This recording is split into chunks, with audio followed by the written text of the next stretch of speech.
Un cordiale buonasera a tutti, mi presento per chi non dovesse conoscermi, sono Don Alessio Magoga, direttore delle azioni il settimanale della diocesi di Vittorio Veneto, che è anche casa editrice. Questa sera ho il piacere e l'onore di condurre questa serata di presentazione di un volume al quale personalmente tengo molto, e si tratta di un volume, come vedremo ora, dal titolo Il Beato Cosma Spessotto a Rover Basso, che mi vede anche come coautore. Già il titolo mi pare sufficientemente capace di dire l'obiettivo del libro, appunto puntare l'attenzione sul rapporto di padre Cosma, beatificato 2 anni fa a San Salvador, proprio come oggi, il 22 gennaio, quindi il rapporto tra padre Cosma e la comunità di Rover Basso di Codogné. Ecco, ci tengo a ricordare che in Salvador in questi giorni si stanno tenendo dei pellegrinaggi e dei momenti di preghiera proprio in memoria di padre Cosma. E siamo in diretta anche grazie allo streaming della Tenda TV, magari ci vedono anche dal Salvador. Ecco, non so se avete in questi giorni fatto attenzione, ma nelle pagine Facebook della parrocchia di San Juan Nonualco e del comitato padre Cosma Spessotto stanno appunto mandando in onda questi momenti di preghiera e questi pellegrinaggi così molto nutriti di fedeli che partecipano a queste celebrazioni nell'anniversario della sua beatificazione. Segnalo da subito con dispiacere Pio Dalcin, coautore del volume, questa sera non è presente per un attacco influenzale, ci segue però probabilmente anche lui tramite la Tenda TV e lo salutiamo con affetto. Ecco, senza altri preamboli passerei la parola al sindaco di Codogné, Lisa Tommasella, non solo per gli onori di casa, ma anche perché il volume, che tra poco presentiamo, è stato voluto proprio dall'amministrazione comunale, che ringraziamo. Lisa, a te la parola. Grazie a tutti e benvenuti così numerosi questa sera, segno che padre Cosma ha seminato bene e stiamo raccogliendo i frutti della sua vita e delle sue opere di bene. Come nasce questa azione, questa pubblicazione, che è l'inizio di alcune celebrazioni che noi abbiamo pensato di organizzare nell'anno 2024 proprio per non dimenticare mai quello che è stato padre Cosma per la comunità di Rover Basso, ma per le comunità tutte di Codogné, ma anche per l'intero territorio. Ecco che questa sera vi presentiamo questo libro, che è un libro inedito, dove raccontiamo la sua vita, focalizzandoci sui rapporti con la comunità di Rover Basso, dove la sua famiglia si è poi trasferita, ma io non vi anticipo troppo perché relatori più bravi di me vi racconteranno la vita e le cose belle che padre Cosma ha fatto e ha lasciato, però volevamo concentrarci su Rover Basso e non solo. Volevamo che questo libro raccogliesse la memoria popolare, o meglio, la memoria orale delle persone più importanti che hanno avuto la fortuna, l'onore di conoscerlo. E quindi sono state intervistate numerose persone tra i suoi familiari, che sono qui anche questa sera, che ringrazio di cuore per aver accolto questo progetto e per aver dedicato tanto tempo e soprattutto per aver condiviso con noi i vostri ricordi. Io do veramente un abbraccio forte a tutta la famiglia qui presente questa sera, grazie di cuore. Questo libro credo abbia il dono e anche il merito di portare avanti la memoria di padre Cosma per far sì che non venga dimenticato. Viviamo in un contesto dove forse gli esempi a cui i giovani guardano non sono proprio gli esempi come è la dicitura del dizionario. Sono forse delle illusioni, dei falsi miti che provocano tanti disagi, tante sofferenze nel mondo giovanile. Chissà che continuando a scrivere e a tenere viva la memoria di padre Cosma si dia anche diffusione a quelli che sono gli esempi di valore, gli esempi del cuore, quelli che nutrono l'animo e fanno crescere bene. che una vita così giovane, spezzata in un modo così tragico, possa diventare un esempio eterno per sempre, per tutti. Ecco che questo libro entrerà anche a far parte di un progetto più grande che è il nostro archivio della memoria popolare. Qualche anno fa, qui c'è Roberto Bet con noi, che oggi è consigliere regionale, ma all'epoca era sindaco, abbiamo deciso di istituire l'archivio della memoria popolare che ha sede proprio nella nostra biblioteca qui sotto. Che cos'è? È uno spazio dove raccogliamo tutte le documentazioni, tutte le pubblicazioni, qualsiasi testimonianza sia possibile rintracciare che racconti e salvaguardi la memoria della comunità di Codogné. E una delle cose belle che abbiamo fatto in questi anni è stato anche quello di promuovere proprio la raccolta della memoria popolare. Abbiamo, sensibilizzato tante persone di Codogné a scrivere che cosa è stato Codogné o di avvenimenti importanti per Codogné. Mi viene da pensare ad esempio alla rappresaglia del Terme, che successe un 19 luglio del 1943, dove alcune nostre famiglie furono messe a ferro e fuoco. Siamo all'interno dell'ultimo strascico della Seconda Guerra Mondiale. Queste testimonianze sono state scritte in un libro che è entrato a far parte dell'archivio della memoria popolare. Penso anche a tante altre vicende che abbiamo salvato dall'oblio grazie a persone di buon cuore della nostra comunità che hanno deciso di scrivere. Una tra le più recenti, ad esempio, Piero Dadalt, che ha scritto la storia archeologica di Codogné, grazie a una vita spesa nel rintracciare nei nostri campi un sacco di testimonianze di epoca romana o paleoveneta. Ecco che abbiamo voluto fare così anche con Padre Cosma, salvare la sua memoria e far sì che nero su bianco fosse conservata per sempre in questo volume. Un bellissimo volume con anche documenti inediti che sia Vittorino Spessotto ma anche Don Alessio hanno selezionato, ricercato con dovizia. Quindi grazie di cuore a tutti coloro che ci hanno aiutato per far sì che questa memoria non sia mai più dimenticata.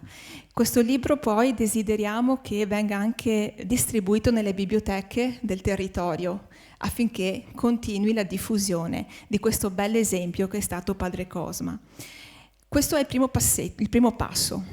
Secondo passo, per cui magari Don Lucio ci aiuterà anche lui, vogliamo far sì che ci sia più segni, giusto? Più segni visibili all'interno della comunità di Roverbasso. Io ve ne dico uno, dopo Don Lucio spiegherà meglio perché anche dalla sua parte stiamo facendo grandi cose. Sempre grazie alla collaborazione con i familiari di Padre Cosma stiamo realizzando un busto in bronzo che verrà sistemato nella chiesa di Roverbasso. Adesso siamo nelle fasi di realizzazione proprio estetica del viso, ma abbiamo raccolto i finanziamenti. Qui presenti in sala ci sono alcuni degli sponsor che ci hanno donato il contributo per poter arrivare a sostenere quest'opera che nei prossimi mesi vedrà la luce. Quindi grazie di cuore anche a tutti coloro che senza battere ciglio quando abbiamo chiesto hanno risposto, e quindi non solo la provvidenza ma vuol dire che veramente Padre Cosma è stato prezioso e ha seminato bene nel nostro territorio. Il suo ricordo è ancora vivo. Questo è un po' la sintesi di come è nato questo progetto, del perché siamo qui questa sera e di cosa succederà nel futuro, nei prossimi mesi. Io non voglio dilungarmi oltre perché è bene che questa sera sia proprio dedicata a Padre Cosma e a tutti voi che siete qui. Mi preme solo avvisare che il ricavato di questo libro, visto che le spese sono tutte state coperte, il ricavato di questo libro, che verrà poi venduto anche nelle prossime settimane, nei prossimi mesi, nella nostra parrocchia, come anche in biblioteca e in altri posti che poi magari pian pianino verso fine della serata vi elencheremo. Abbiamo accolto la richiesta dei familiari, il ricavato sarà donato alle missioni che tanto erano a cuore a Padre Cosma, proprio per continuare in questo atto di beneficenza, ma anche di cuore aperto verso persone, familiari, famiglie in angoli del mondo meno fortunati di noi. Grazie di cuore a tutti per essere qui e buona continuazione.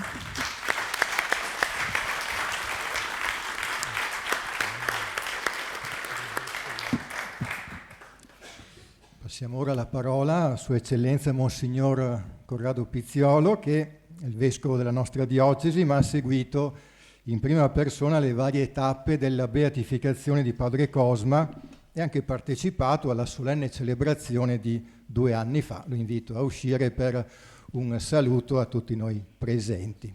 Facciamo un applauso anche al nostro Vescovo. Grazie. Intanto ringrazio di questo momento e dell'invito che ho avuto, ringrazio il Sindaco e tutti coloro che hanno voluto e attuato questa iniziativa. Secondo, resto colpito da questo bel numero di persone, molto, molto positivo mi pare. 2 anni fa, proprio in questi giorni qua, vero Padre Mario? Eravamo, Don Ugo, vedo lì, i nipoti di Padre Cosma, eravamo in Salvador. È stato un momento bellissimo, proprio emozionante, lo ricordo sempre con tanta nostalgia. Tra l'altro il paese del Salvador è bellissimo, Noi è fortunato, i paesi del centro hanno qualche vulcano, ma per il resto il clima è veramente bello, veramente bello. Peccato che abbiamo avuto anche noi in Italia dei momenti tristi. Adesso stanno vivendo momenti anche più tranquilli e probabilmente anche grazie al sacrificio e al dono di sé che persone come Padre Cosma hanno fatto. Io credo che il sangue dei martiri è sempre frutto non solo di nuovi cristiani, ma anche di relazioni buone, purificate e guarite anche da questi sacrifici. Ricordiamo che 3 mesi prima di Padre Cosma è stato ammazzato in chiesa il vescovo Oscar Romero, quindi, e poi alcuni anni prima 6 gesuiti ammazzati proprio in maniera tremenda. Quindi c'è stato un periodo veramente tragico della vita del Salvador, di cui Padre Cosma è un testimone splendente. Il fatto, una delle cose che maggiormente mi ha colpito è l'affetto che la gente aveva per Padre Cosma, specialmente quando abbiamo portato le reliquie a San Juan Nonualco. Ricordate, una cosa impressionante, proprio restare proprio venire i brividi a pensarlo. Ecco, grazie di questa iniziativa che credo che meriti davvero un grosso applauso e di cui ringrazio ancora una volta.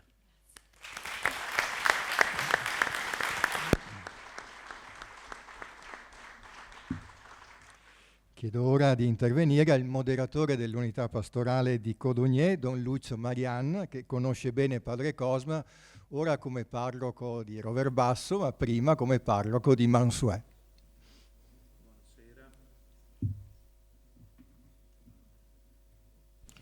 Buonasera a tutti. Io non posso che esprimere gioia e riconoscenza per questa realizzazione, perché appunto, come mi ha già detto Don Alessio, ho avuto il dono per 10 anni come parroco di Mansuet di seguire così anche il cammino verso la beatificazione. Ricordo che pregavamo sempre per questo scopo.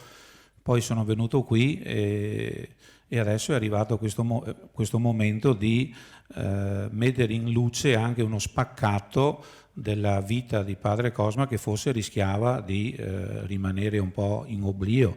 Quindi questo libro aiuta a ricordare il rapporto che Padre Cosma ha avuto anche con questa comunità, in particolare Roverbasso, dove più volte è venuto per incontrare la sua famiglia, ma tessendo relazioni con le persone, celebrando l'Eucarestia e portando appunto la sua testimonianza che non va dimenticata.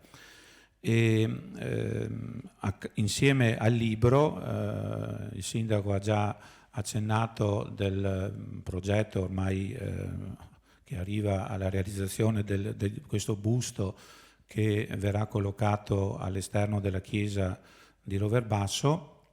Poi ci saranno anche altri 2 segni che vogliamo mettere, c'è un'icona che sarà pronta a breve e poi anche una reliquia con il sangue di Padre Cosma che conserveremo nella chiesa proprio per non solo ricordarlo ma anche venerarlo e invocarlo.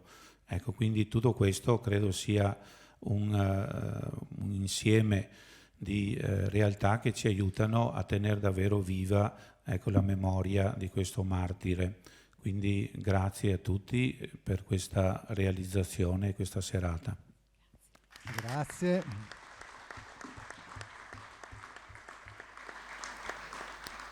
Abbiamo parlato di Mansuè, credo sia giusto anche dare un saluto a Don Livio Dallanese che è qui con noi, attuale parroco di Mansuè, e Don Ugo Cetolin è qua dietro, davanti anche lui, insomma un caro saluto, benvenuti, ben arrivati.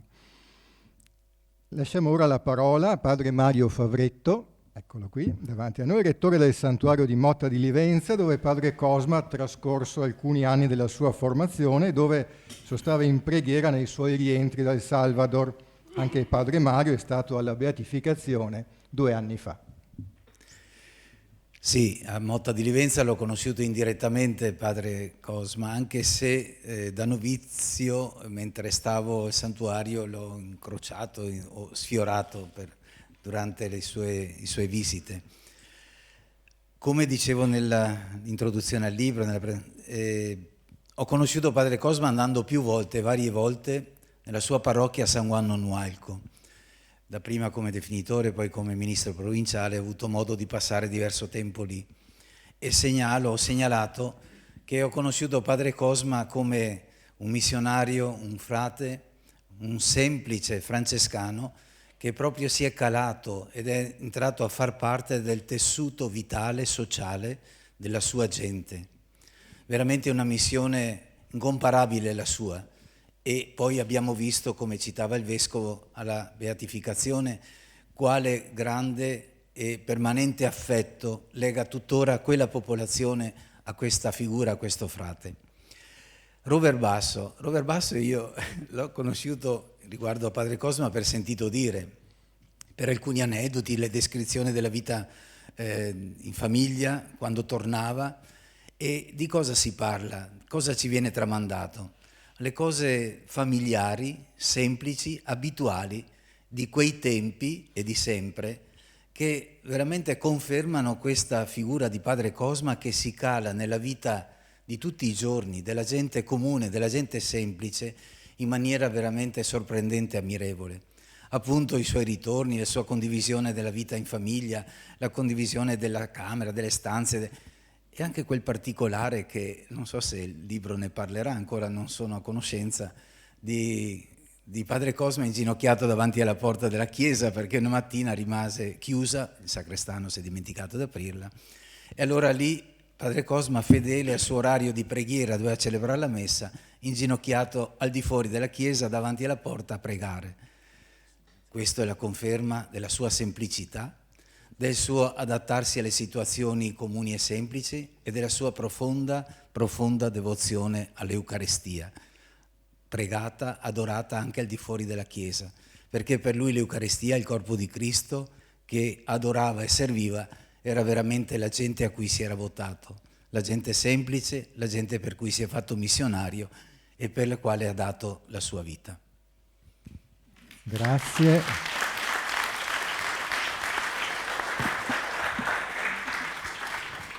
Invito ora il direttore scientifico e vicepresidente dell'Istituto Beato Toniolo, Le Vie dei Santi, a prendere la parola. L'Istituto ha come finalità far conoscere, valorizzare il Toniolo, certamente, e insieme a lui anche i santi e i beati del nostro territorio, tra questi appunto il beato Cosma. Grazie Don Alessio. Un caro saluto a tutti e a ciascuno. Io porto il saluto dell'Istituto Beato Toniolo, della Presidente, della neopresidente Annalina Sartori. Consentitemi, c'è qui anche il past president Diego Grando. Lo saluto con particolare riconoscenza. Saluto Sua Eccellenza. Telegrafico, perché dopo quello che è stato detto io posso solo fare i titoli. Il primo. Io dico grazie per un motivo molto semplice, perché nel tempo, come è stato detto, del digitale, di una memoria molto evanescente, avete deciso di precipitare nero su bianco in un libro il senso di una storia e il senso di una memoria feconda. Mi rivolgo in particolare ai familiari, custodi oggi in particolare, di questa straordinaria figura che è quella di Padre Cosma Spessotto.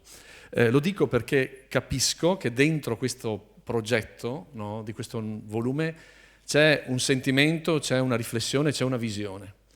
Attorno al senso di una storia, di un'identità, di un popolo, e la vostra testimonianza e la vostra presenza oggi è per dire che questa santità non solo nel Salvador, ma qui continua ad essere un motivo di provocazione, motivo di attrazione, un motivo di profonda sensibilizzazione.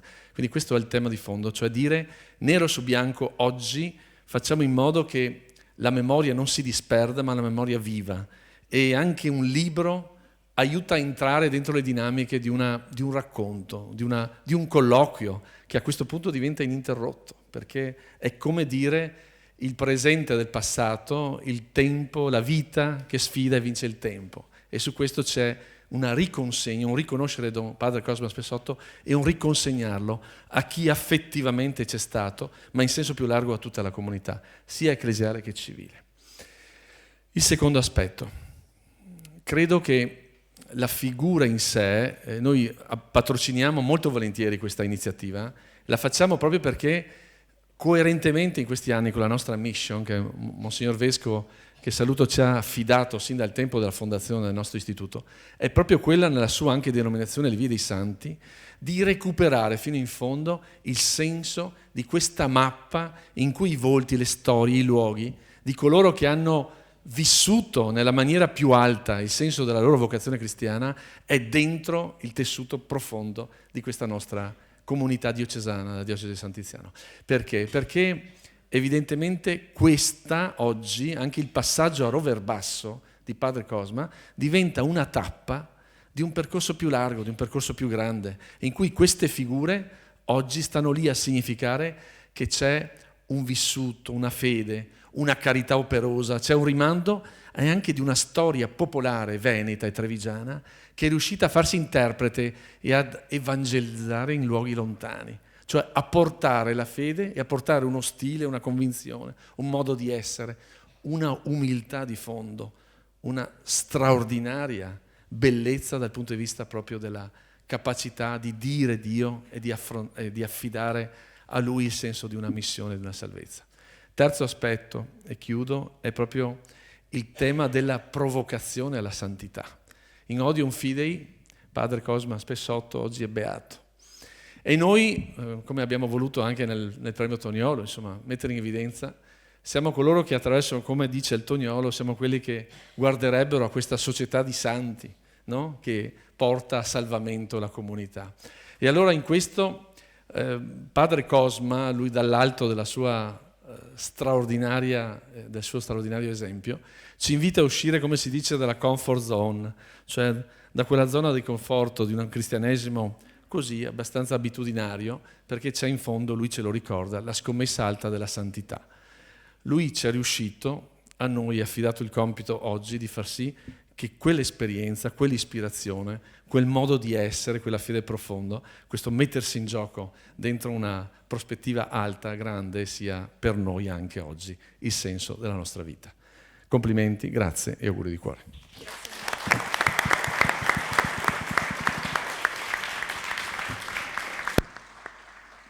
Grazie a Marco Zabotti ed ora passiamo la parola a Padre Bratti. Dopo questi discorsi introduttivi che ci hanno aiutato a entrare nel vivo del discorso, lascio la parola a Padre Bratti, vice postulatore della causa di beatificazione di Padre Cosma, fin da subito esprimerei un grandissimo ringraziamento a Padre Bratti per tutto il lavoro che ha fatto, raccogliendo il materiale che poi è confluito nell'Appositio, quel volume fondamentale nel processo di beatificazione.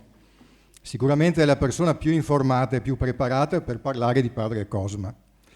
E poi voglio esprimere un grande ringraziamento perché ha fornito un prezioso contributo nella realizzazione del nostro libro, sia con i suoi consigli, il suo accompagnamento, ma anche fornendoci materiale prezioso, alcune testimonianze che potrete leggere nel volume. Quindi grazie davvero, Padre Claudio Bratti, a lei la parola. Forse il mio discorso è un pochino fuori del coro. Nel 2010 io mi trovavo a Fanna assieme a Fra Diego, che prima di farsi frate era stato militare inviato nella spedizione a Somalia. Un po' col contatto con i musulmani, piano piano ha fatto un cammino e ha deciso di abbandonare la carriera militare e di farsi frate. Mentre ci trovavamo lì durante l'estate, ho avuto la visita di un suo compagno, l'Armi, e parlavamo di quello che succede un po' nella Chiesa, che ci dà anche tanto disturbo. I problemi dei pedofili, chiamateli come che volete, insomma. Ecco, e allora lui ha detto una piccola cosa che mi ha direi molto colpito. Era appena passato Mani Pulite, non so se vi ricordate, di Antonio Di Pietro. E diceva, se ci fosse un Antonio Di Pietro che si preoccupasse dell'esercito, ne vendrebbe fuori un putiferio più grande di quello che sta succedendo adesso con la Chiesa negli Stati Uniti.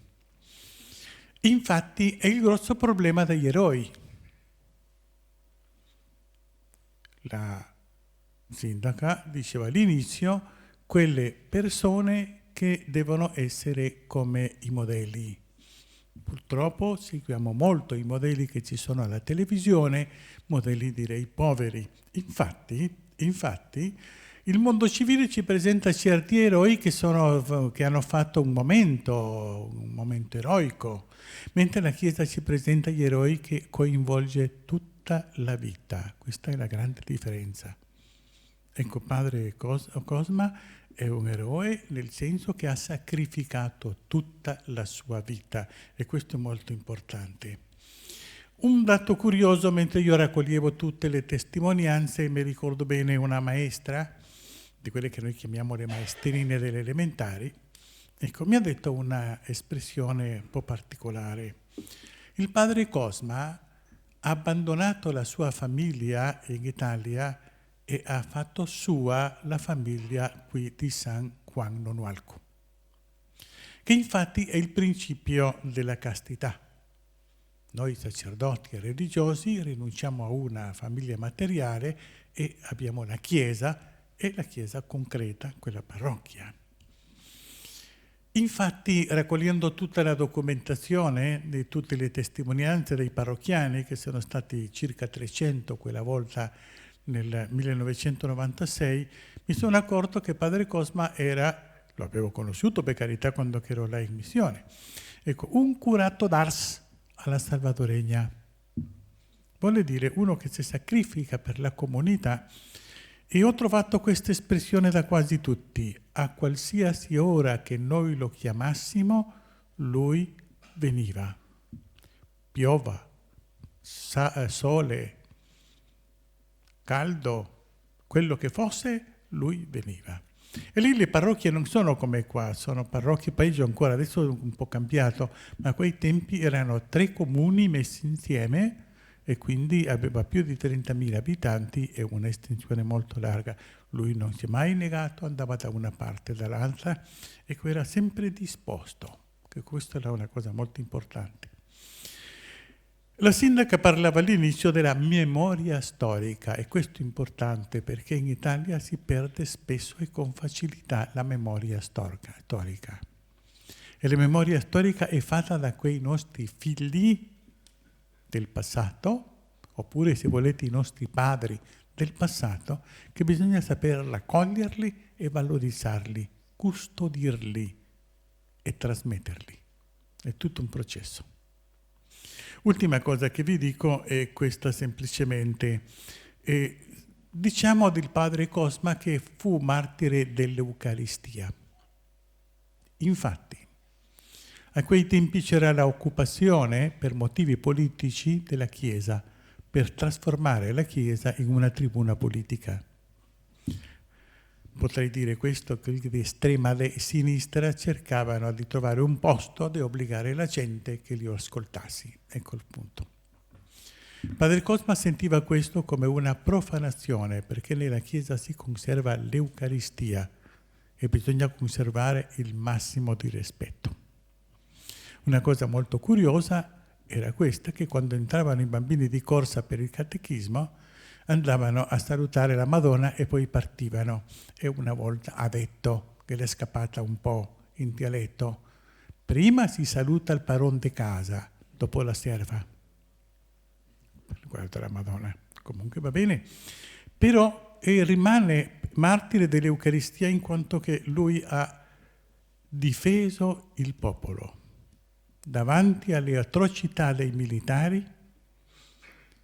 Presentarsi a un militare di quei luoghi che sono, direi, padri eterni, guai chi gli dice qualcosa. E padre Cosma diverse volte al comandante che l'ha detto: guardi che lei dovrà renderne conto a Dio di quello che fa. Tutti quei massacri. Infatti è stato lui a ordinare la morte di padre Cosma. Allora noi consideriamo padre Cosma martire dell'Eucaristia, in quanto che la difesa quando era in chiesa è la difesa nel popolo di Dio, perché il popolo di Dio è il corpo di Cristo, quindi è l'Eucaristia. Ecco, questo è il mio intervento. Grazie.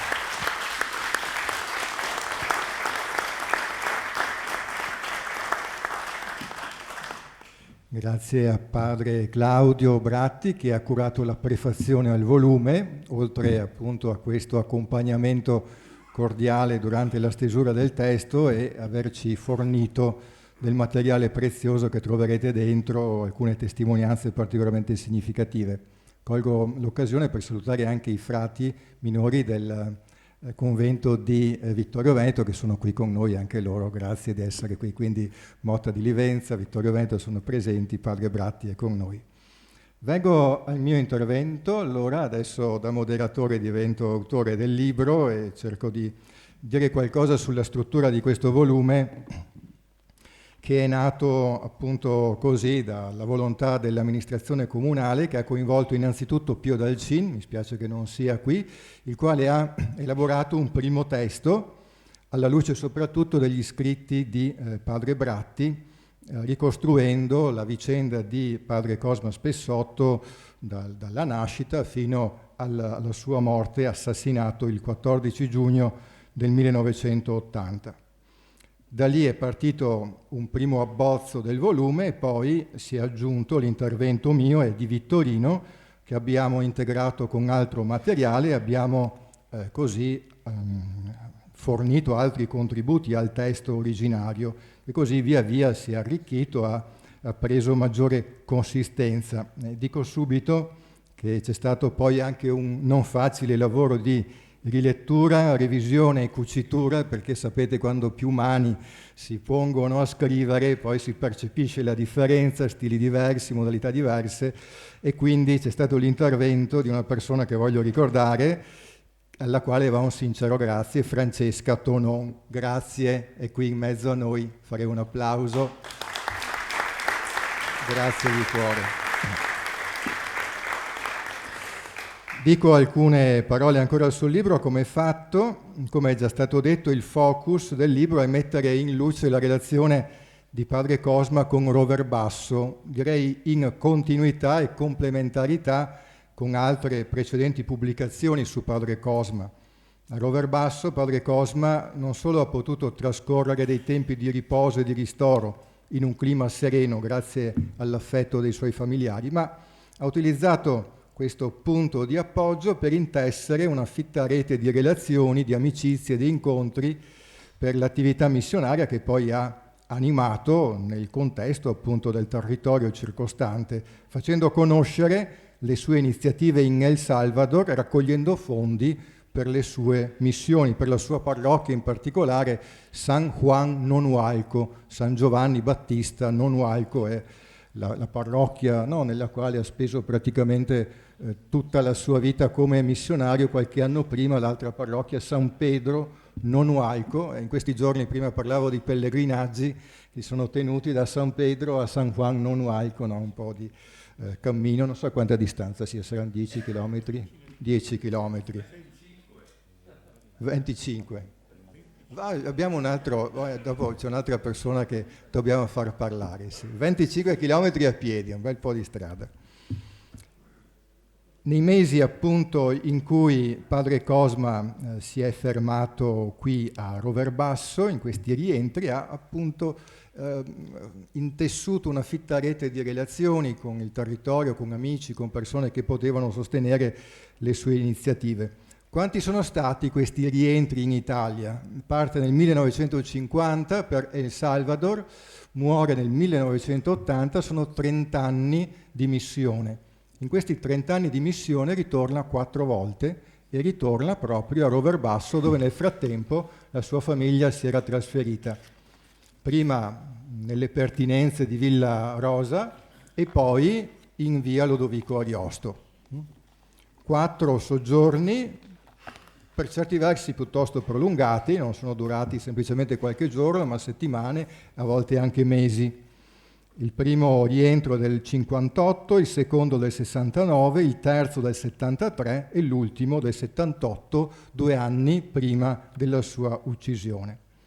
Soggiorni, come dicevo, intensi, laboriosi, che hanno lasciato un segno nei ricordi della propria famiglia, ovviamente, ma anche nelle persone, nella comunità di Codogné e di Roverbasso in particolare.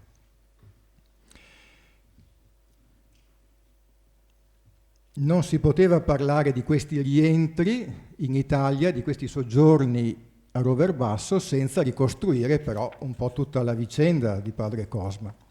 Pertanto i primi 4 capitoli non ci parlano immediatamente di Roverbasso, in un certo senso sì, ma ci aiutano a ricostruire la vicenda umana e spirituale di padre Cosma. Il primo capitolo è dedicato agli inizi, la sua famiglia, l'inizio della sua vocazione.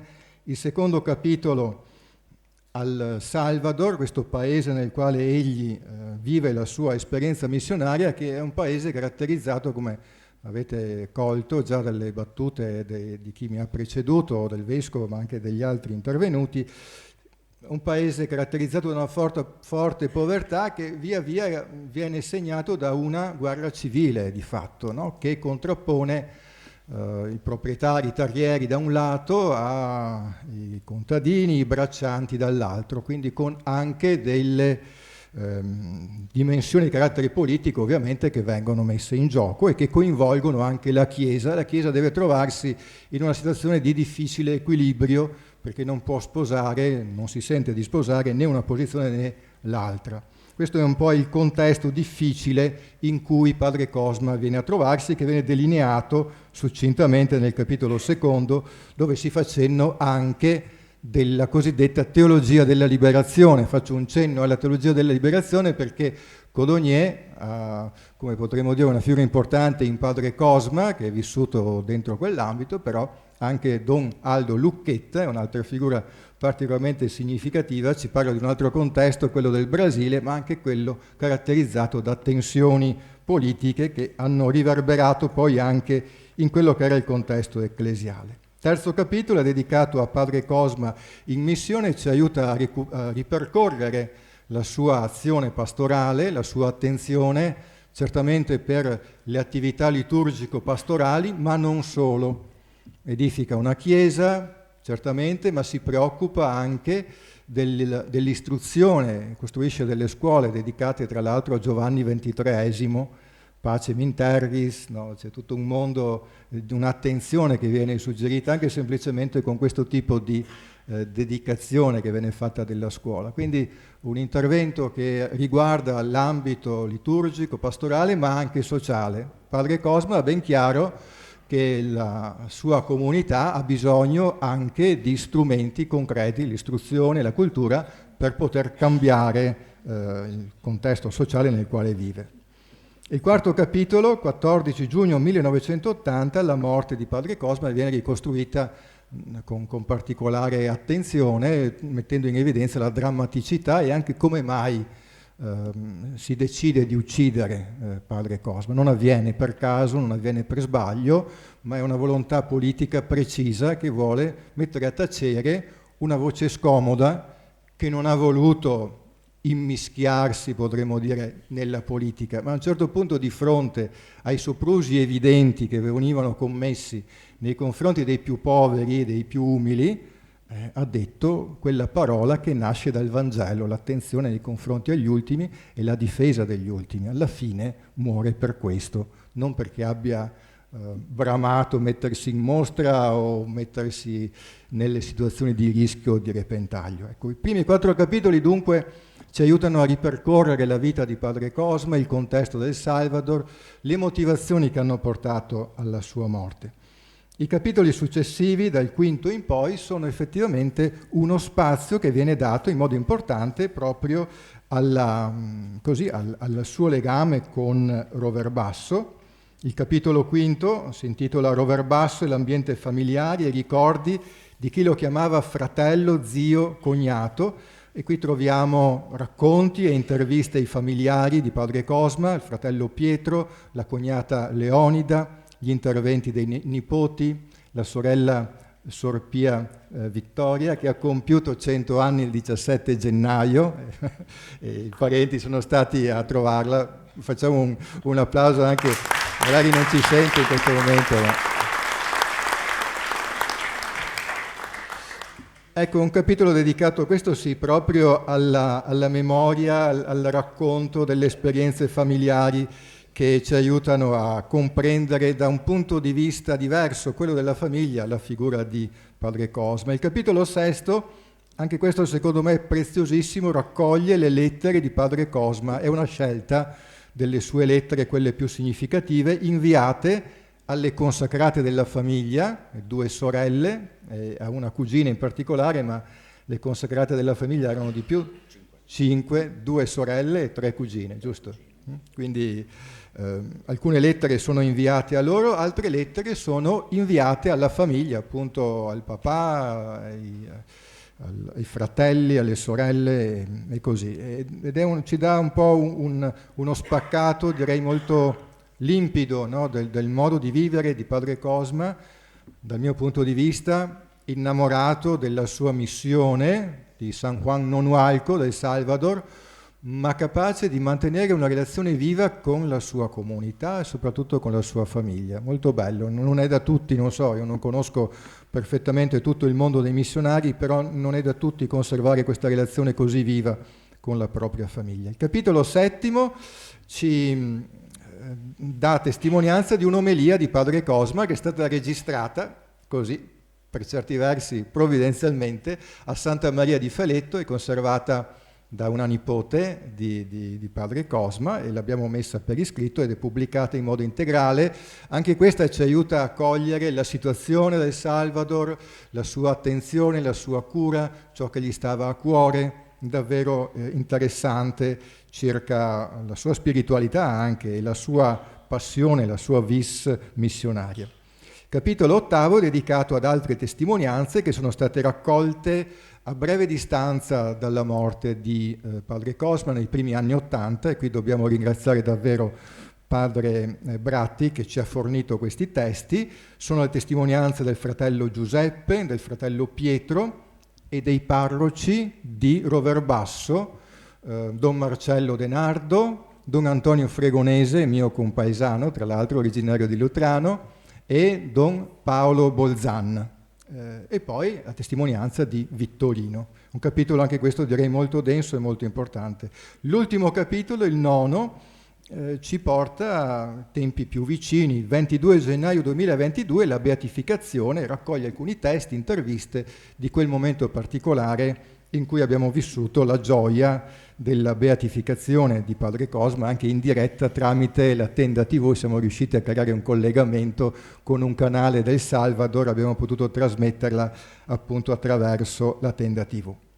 All'interno del volume c'è anche un inserto fotografico con foto della sua famiglia d'origine e foto relative alla sua attività pastorale in Salvador. Chiude il volume una nota biografica che richiama i principali scritti di padre Claudio Bratti. Vi dicevo che ha scritto diversi testi sulla figura di padre Cosma, e testi che sono davvero preziosi perché ci hanno aiutato a redigere soprattutto la prima parte del nostro volume. Sempre in bibliografia, e concludo, è riportata anche l'unica pubblicazione di padre Cosma. Qui spendo una parola su questo aspetto. Si tratta di un piccolo volume, ma dal mio punto di vista di grande interesse, dedicato alla coltivazione della vite in Centro America.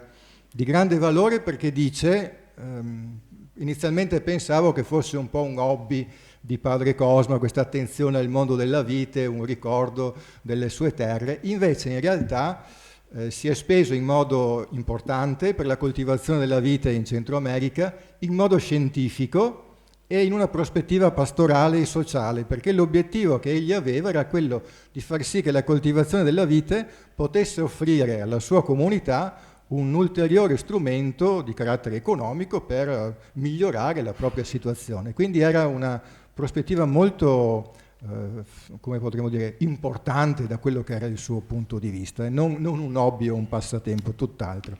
Ecco, sarebbe interessante questa pubblicazione riuscire a valorizzarla ulteriormente, magari anche con l'aiuto, non so, del Cerletti, che sicuramente io sono convinto egli abbia coinvolto, no, l'Istituto dell'Enologia per capire come poter coltivare la vite nel contesto del Centro America. Ecco, mi auguro che questo volume, come è già stato detto, possa contribuire a scoprire una figura complessa e provocatoria, prima lo diceva Marco Zabotti, come è stata quella di padre Cosma, e aiutarci a così avere con orgoglio conoscenza di una figura così. Ecco, grazie, lascio la parola a Vittorino.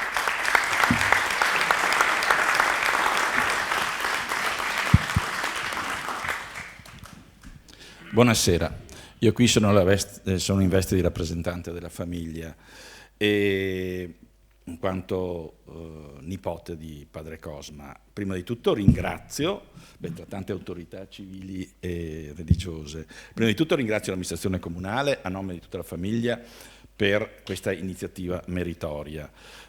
Poi ringrazio tutti quelli che hanno collaborato e particolarmente a Don Claudio Bratti e poi voi così numerosi per un argomento così di nicchia, come si usa dire, e quindi ringrazio i presenti. Bene, come riportato nel libro e citato anche stasera, lui aveva sostanzialmente 4 famiglie.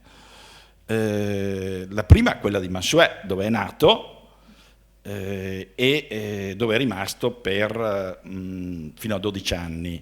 Era una famiglia numerosa, di una casa grande di contadini. Mio papà mi raccontava che nel momento di massima presenza erano in 80, praticamente un borgo in una casa, un paese, perché si sa, una volta in un'unica stanza dormivano tanti bambini, quindi tra nipoti, erano anche bravi a ricordarsi i nomi con tutta quella gente. Poi quando si sono divisi nel 49 erano in 40 circa e praticamente sono venuti a Rover Basso mio nonno e mia nonna, papà di padre Cosma, mio papà Giuseppe e Pietro, suo fratello, a Rover Basso, e quindi lui veniva, come è stato già detto, quando era da adulto veniva a Rover Basso appunto come riferimento familiare. Quindi io ho vissuto insieme a lui, ovviamente, perché mio papà ospitava il suo papà, cioè viveva con i miei e di conseguenza si conviveva insieme, quindi ho avuto modo di conoscerlo così nel quotidiano molto da vicino, insieme ai miei fratelli e ai miei cugini qui presenti stasera, quei figli di Pietro. Avevo la famiglia dell'El Salvador, e la famiglia francescana ovviamente dai 12 anni in poi, a cui lui ci teneva moltissimo, e secondo me aveva un carattere che era giusto per i francescani, aveva proprio un'indole che ben si confaceva a quell'ordine, ai principi di quell'ordine. Lui voleva diventare sacerdote, ma poi non c'erano i soldi per il seminario e i frati di Motta gli hanno detto: ma noi non abbiamo problemi di questo tipo, non ti chiediamo soldi alla famiglia. E lui entusiasticamente ha aderito a questa. È diventato poi sacerdote nel 48 a Venezia, alla Salute, e ha avuto un periodo dello studio del teologico molto travagliato, perché gli anni della guerra, quindi si è spostato in vari conventi a seconda della sicurezza dei conventi. E lui nel libro vengono riportati anche testimonianze di quel periodo. Era già noto per il suo rigore, la sua estrema coerenza, anche i suoi insegnanti, ci sono testimonianze che lo consideravano già un gran bel esempio.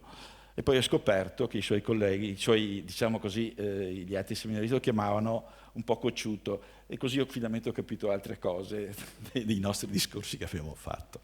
Poi la famiglia dell'El Salvador, quella che poi lui ha sposato definitivamente, come ha ricordato bene padre Bratti. Nell'ultima volta che è venuto qua nel 78 ci sono testimonianze, poi mi ricordo una volta mi ha preso in disparte, ho detto: adesso facciamo festa, però io resterò là, io voglio morire là. Proprio ce l'ha detto a me, a mio fratello che è anche qua, perché lui diceva: io sto con loro sono la mia famiglia, l'ho detto proprio chiaramente. Lui non pensava ad altro, lui quando era qua, come è stato già detto stasera, lui usava la famiglia come base, come momento di, però soprattutto era in perenne movimento con le motorelle regalate, prestate, eccetera, per andare a recuperare denaro per i suoi poveri. Lui aveva una dedizione totale, per sé non voleva nulla, assolutamente.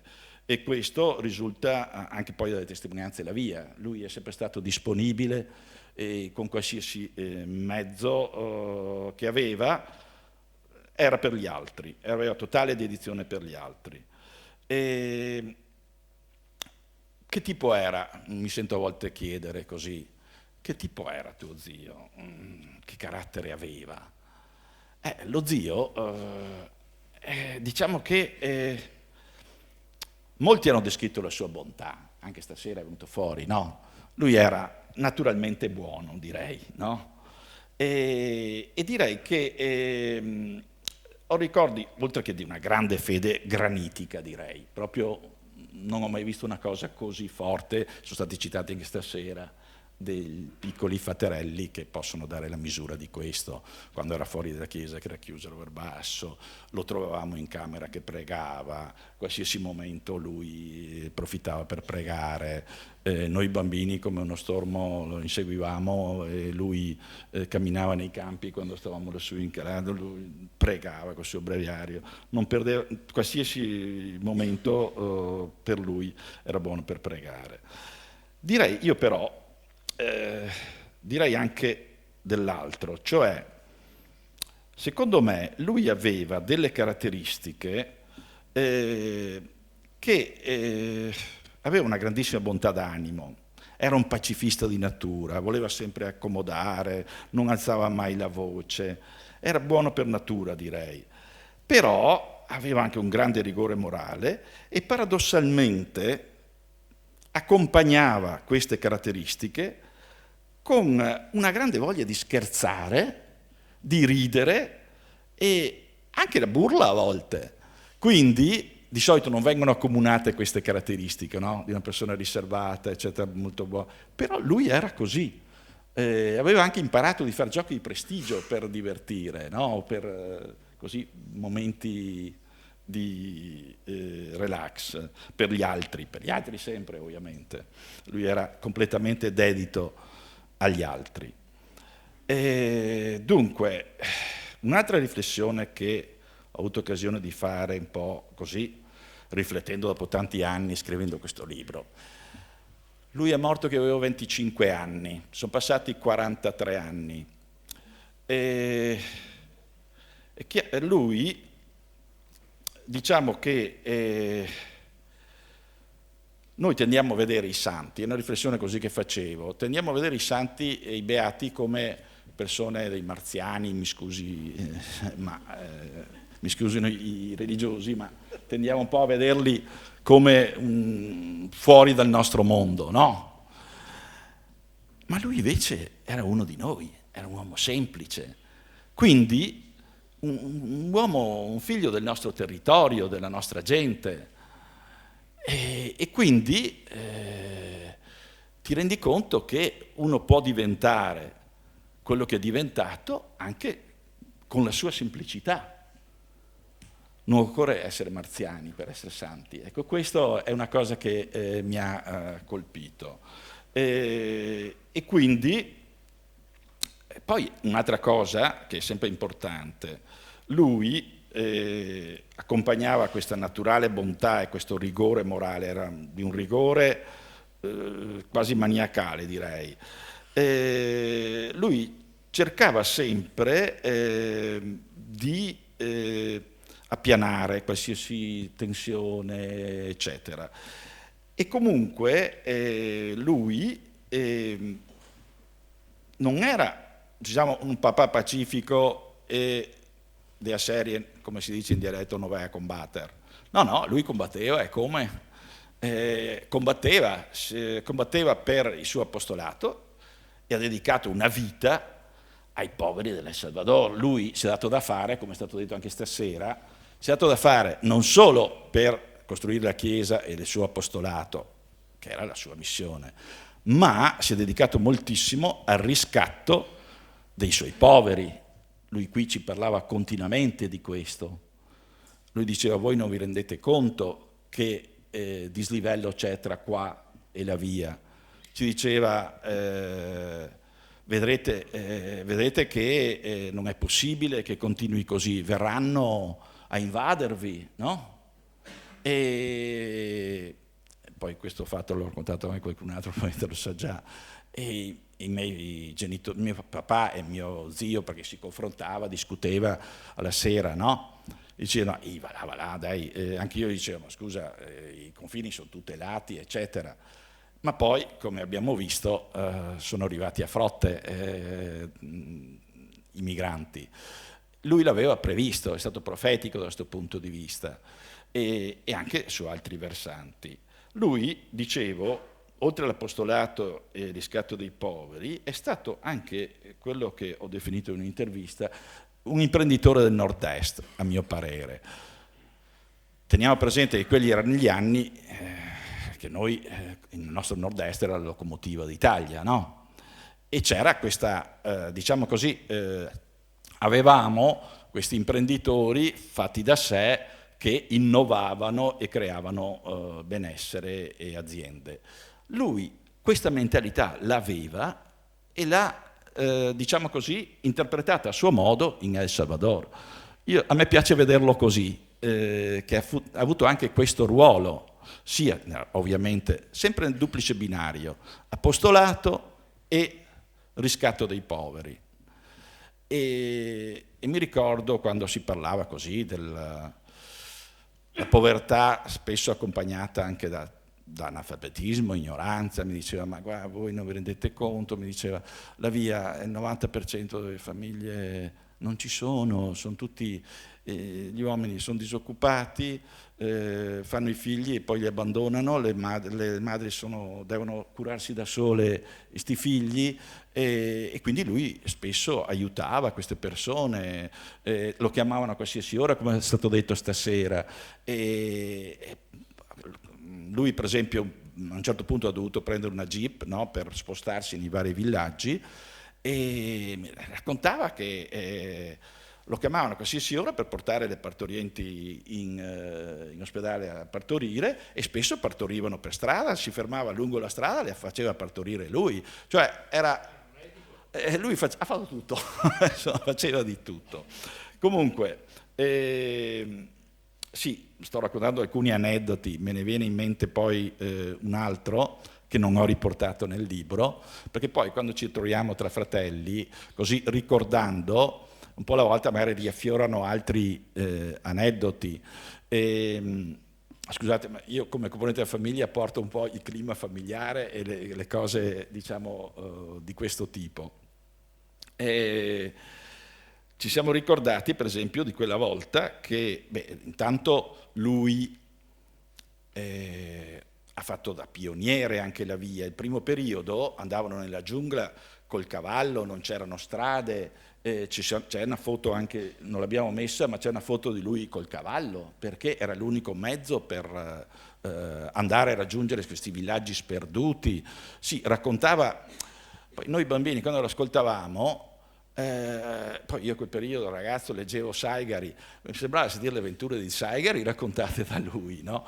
Per cui sì, questo qua che girava e incontrava col cavallo, ha trovato un serpente che se l'è vista brutta in mezzo. Poi una volta ci ha raccontato che è andato in un villaggio sperduto insieme al vescovo, era un vescovo centroamericano, penso salvadoregno, e dovevano attraversare un corso d'acqua, la canoa, con canoa ovviamente, la canoa si è rovesciata e praticamente lui è riuscito a star fuori, perché era abbastanza alto, è riuscito a star fuori con la testa dall'acqua, e l'altro era piccolino, i centroamericani sono in genere più piccoli, il vescovo è andato sotto e lui per i capelli l'ha portato fino a riva, l'ha portato fuori fino a riva, cioè ha avuto una vita avventurosa anche, no? Piena di rischi, perché potrei raccontarne di aneddoti, alcuni sono stati messi anche nel libro e altri insomma riaffiorano nella memoria anche dei familiari.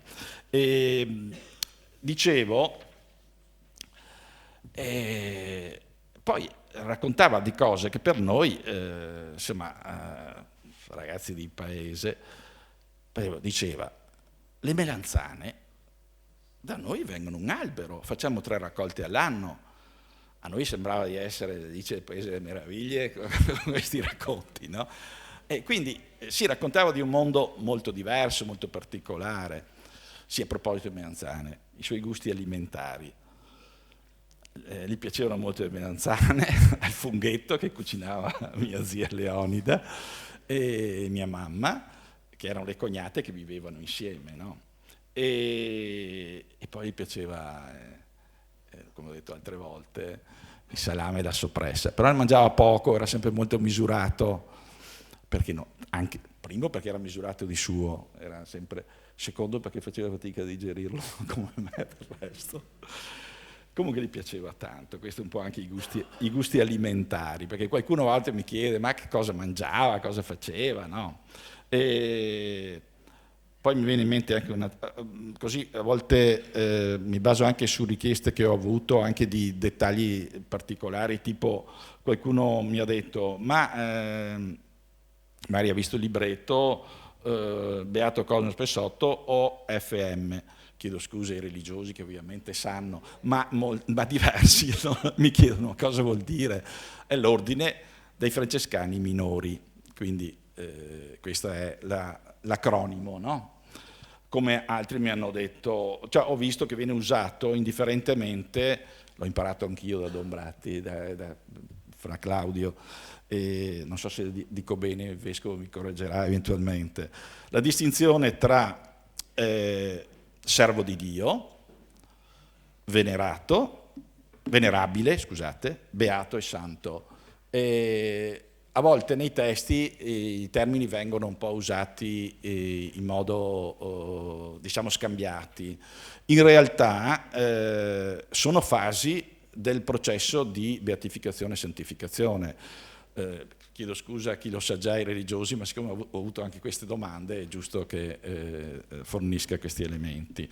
Nel senso che servo di Dio, lo zio è diventato tale dal 1996, quando il vescovo ha firmato la richiesta per il processo di beatificazione. È diventato poi venerabile nel 2000 col decreto del Vaticano, della Santa Sede, che lo proclamava, che chiudeva il processo, no? E che lo proclamava beato, e poi la procedura formale di beatificazione che è stata 2 anni fa, che è stato dichiarato beato con la proclamazione solenne e beatificazione il 22 gennaio di 2 anni fa. Chiedo scusa queste precisazioni, ma siccome mi sono state chieste possono essere utili magari a chi non conosce queste terminologie, non è di questo mondo particolare. Qualcuno mi ha chiesto che rapporti aveva col vescovo Oscar Romero, santo ora dal 2018. Lo stimava molto. Non ho trovato, e chiedo qua a chi ha più documentazione, mi risulta che che lo stimava moltissimo, e lo si capisce anche dai suoi scritti, però che non fosse amico, neanche si sono trovati, però ecco, so che c'era molta stima nei confronti di quello che poi è diventato santo e che è stato martirizzato 3 mesi esatti prima di lui, no? Nel marzo 1980, e lui è stato ucciso il 14 giugno dell'80. Io volevo aggiungere 2 o 3 cose, se c'è ancora tempo. Volevo ringraziare da un lato Padre Bratti per l'enorme lavoro, come è già stato detto stasera, di raccolta della documentazione, ma volevo cogliere l'occasione per dire lui è stato ucciso 43 anni fa. La memoria ormai, quelli che erano giovani allora, come vedete, non sono più tali, e quindi quando passa la mia generazione tutto il materiale di documentazione e di testimonianza rischia di andare disperso. Per cui faccio un invito a chi ancora avesse qualche documento, qualche lettera, eccetera, perché venga fornita copia, se non vuole privarsene, al centro di documentazione che ammirevolmente ha creato Padre Bratti, in modo che in futuro, visto che stiamo parlando di una personalità di grande rilievo, chi vuole magari approfondire, studiare la figura o conoscere meglio, abbia un unico riferimento come centro di documentazione. E per quanto riguarda il libro, ci scusiamo, diciamo così, in via preventiva di eventuali imprecisioni, spero non errori, e chi ha elementi in tal senso, eventualmente, per integrazioni, lo invito a scrivermi sulla mia email personale, che se sono interessati posso fornire. Io volevo poi dire che questo libro mi ha dato 2 opportunità. Un'opportunità di confrontarmi da persona matura nella vita con un'esperienza giovanile che ho fatto, perché con lui ho avuto anche dei confronti anche diciamo vivaci, e ne è traccia nella testimonianza che mi ha fatto riscoprire Padre Bratti, che avevo rilasciato nel 1982, perché subito dopo la morte i frati si erano resi conto che probabilmente questa persona sarebbe diventata importante, e hanno cominciato a raccogliere testimonianze di privati. Mi hanno contattato e mi hanno chiesto di rilasciare una testimonianza, che sono state poi le testimonianze dei parroci del paese, quel periodo lì, insomma, dei fratelli, eccetera. Rileggendola adesso è chiaro, è stata riportata nel libro, bontà sua, Don Alessio ha voluto riportarla. Rileggendola chiaramente risente di quel periodo storico e del periodo anche di vivacità giovanile. Diciamo che ringrazio l'amministrazione perché mi ha dato l'opportunità così anche di ripensare a questa figura col beneficio della maturità, ovviamente. Poi e mi ha dato anche l'opportunità di ricostruire la storia della famiglia, che non avevo mai fatto un po'. E ringrazio infine i 2 coautori per la pazienza che hanno avuto, visto che io nel frattempo ho avuto così delle vicissitudini di salute e non sempre ho avuto la disponibilità che potevano aspettarsi. E ringrazio i miei parenti per la collaborazione nel fornire elementi, date e quant'altro. E grazie a tutti voi.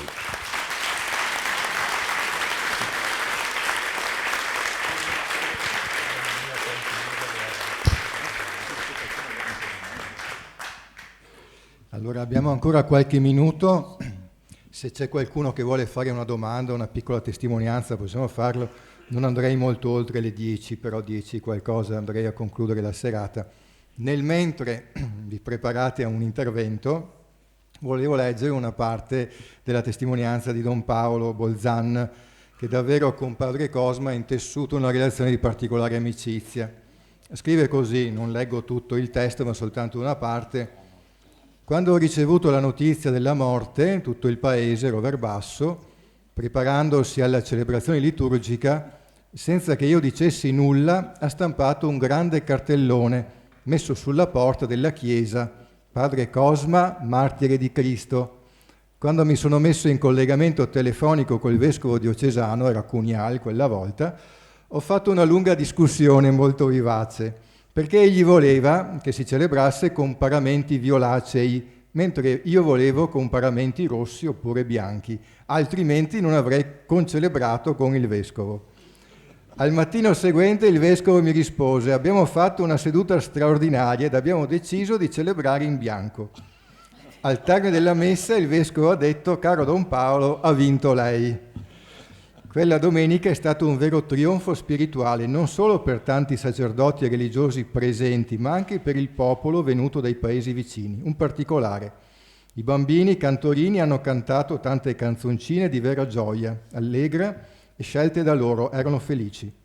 Quando il vescovo andò a complimentarsi con loro, i bambini risposero: è una grande festa per noi che l'abbiamo conosciuto. La messa che è stata celebrata era una domenica, 22 giugno del 1980, pochi giorni dopo della notizia della morte di Padre Cosma. Questo per dire che fin dal primo istante della sua morte il popolo cristiano sentiva già un qualcosa di misterioso nella vita del Padre. In chiesa, ho detto, vedete, i santi vivono in mezzo a noi. Questo poteva anche essere il sottotitolo di questo volume: i santi vivono in mezzo a noi.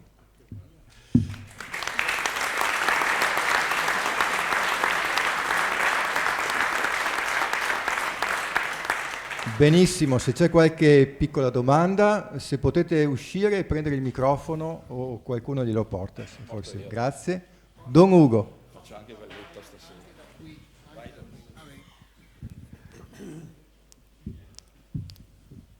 Qui abbiamo i frati di Motta che accolgono tanta gente per rendere omaggio alla Madonna, per chiedere grazie. San Francesco, Sant'Antonio, presente in tutte le parti del mondo. I santi certamente sono modelli da imitare per quanto possibile, e non è facile. E anche Beato Cosma è un modello da imitare, ma è anche un santo da invocare.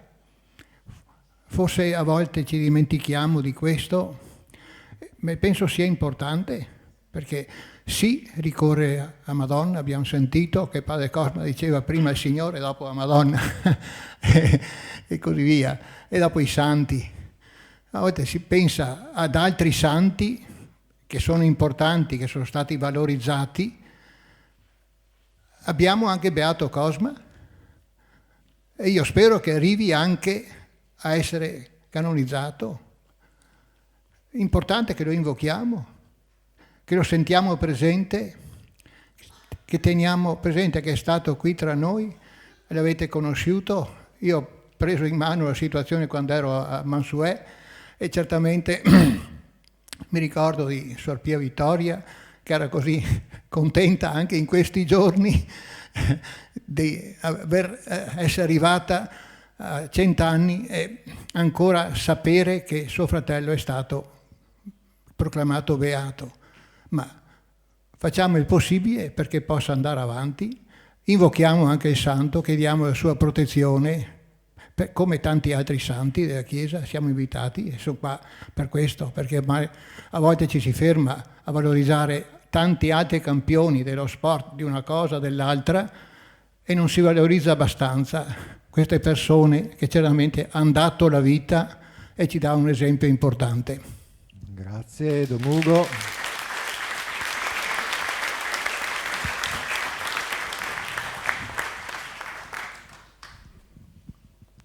qualche altra parola, qualche altra considerazione, piccola testimonianza su Padre Cosma? Altrimenti...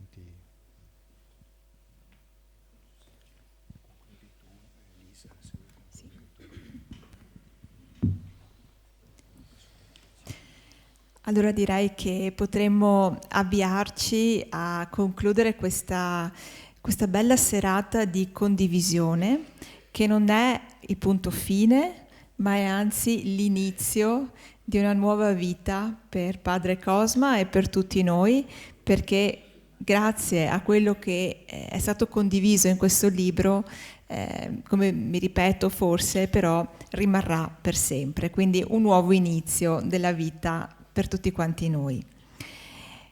Io ho due cose da fare, nel mio compito mi aspettano due cose a questo punto.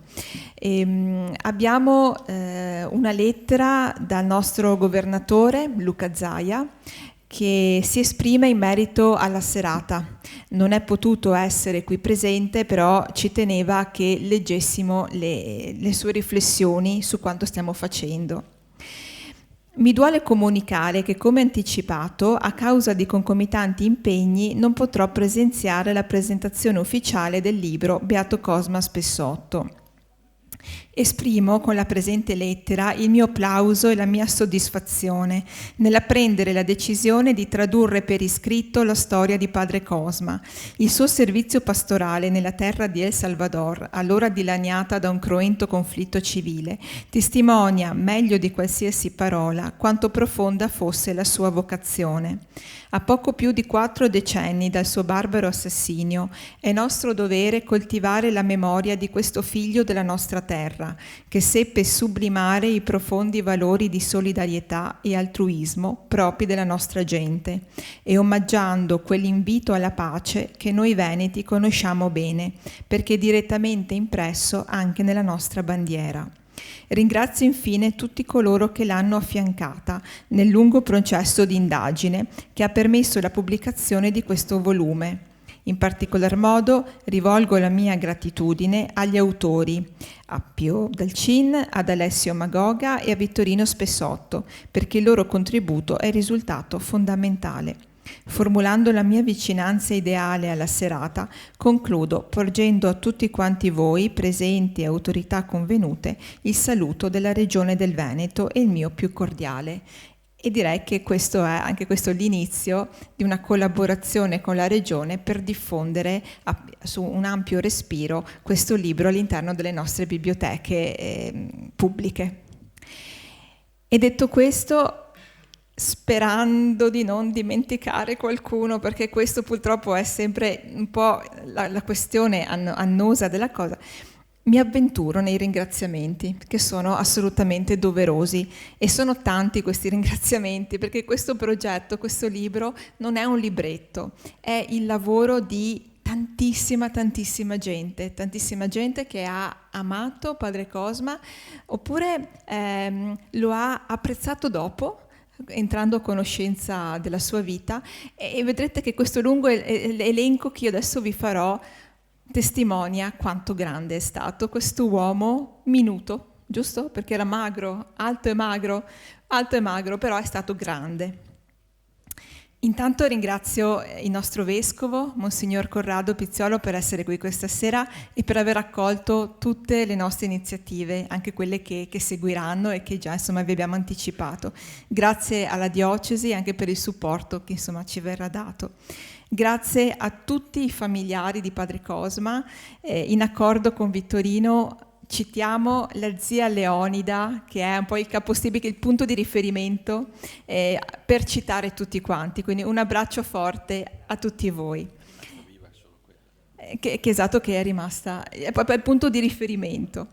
Poi Don Ugo, che è intervenuto, e a Don Livio, quindi past parroco di Mansuè e attuale parroco di Mansuè, al nostro Don Lucio e anche a tutta l'unità pastorale che ha aiutato Cammin Facendo in questo progetto.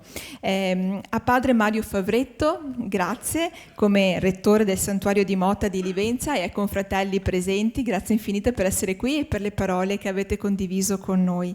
Grazie anche ai frati di Vittorio Veneto per essere qui, a padre Antonio Scabio, grazie di cuore anche a voi. Ringrazio padre Claudio Bratti perché è stato fondamentale il suo operato, quindi grazie di cuore, perché se questa memoria non andrà persa e non è andata persa sino ad ora, lo dobbiamo anche a lei e al suo grandissimo lavoro che poi ha portato alla beatificazione del nostro padre Cosma. Grazie agli autori del libro, quindi a Pio Del Cin, anche se non può essere qui, a Don Alessio, all'Azione, perché se non era anche il supporto con l'Azione, insomma è stato un valore aggiunto per questa importante opera, a Vittorino Spessotto, quindi a nome insomma di tutta la famiglia, grazie di cuore. Grazie a Marco Zabotti e all'Istituto del Beato Toniolo perché hanno patrocinato l'iniziativa e credo che sarà anche questo l'inizio di un percorso che faremo insieme. Grazie anche a chi dietro le quinte ha continuato a lavorare per questo libro, e sono stati tanti. Io ne cito due, spero di non dimenticarmene qualcuno. Aiuto. L'abbiamo citata prima, Francesca Tonon per il prezioso lavoro di lettura, e anche a Mirko Tellan, giusto? Per la riscrittura di alcune parti del libro.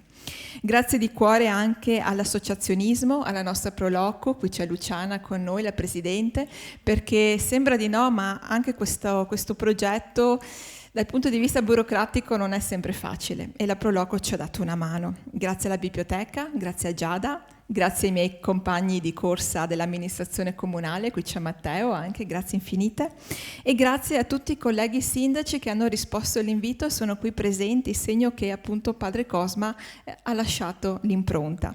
Qui con noi c'è il sindaco di Mansuè, Leonio Milan, grazie Leonio per essere qui. C'è il sindaco di Fontanelle, Maurina Sessolo, grazie a tutti. C'è il sindaco di Gagliarine, Diego Zanchetta, nonché consigliere provinciale. Alzate le mani perché non so dove siete, dispersi. Ah, ok.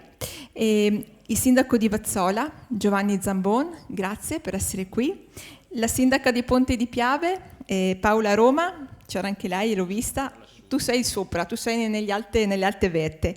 Spero di non essermi dimenticata colleghi sindaci, a parte, eccolo qua, il vice sindaco di Cordignano, Carlo Baggio, quindi grazie per questa rosa di amministratori qui presenti.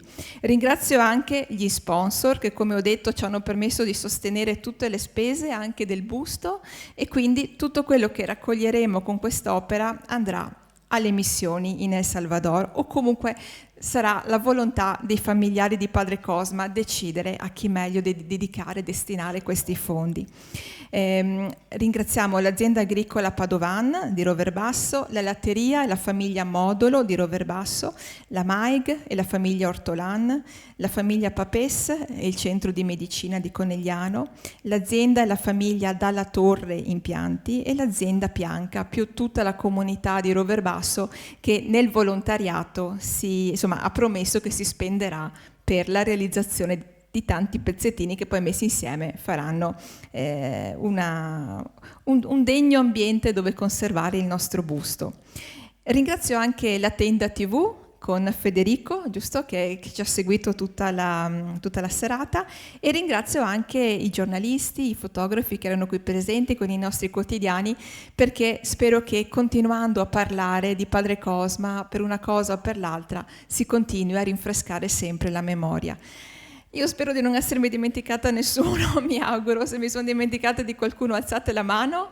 Grazie di cuore a tutti voi che siete stati qui presenti questa sera, perché avete dato il valore aggiunto. Grazie.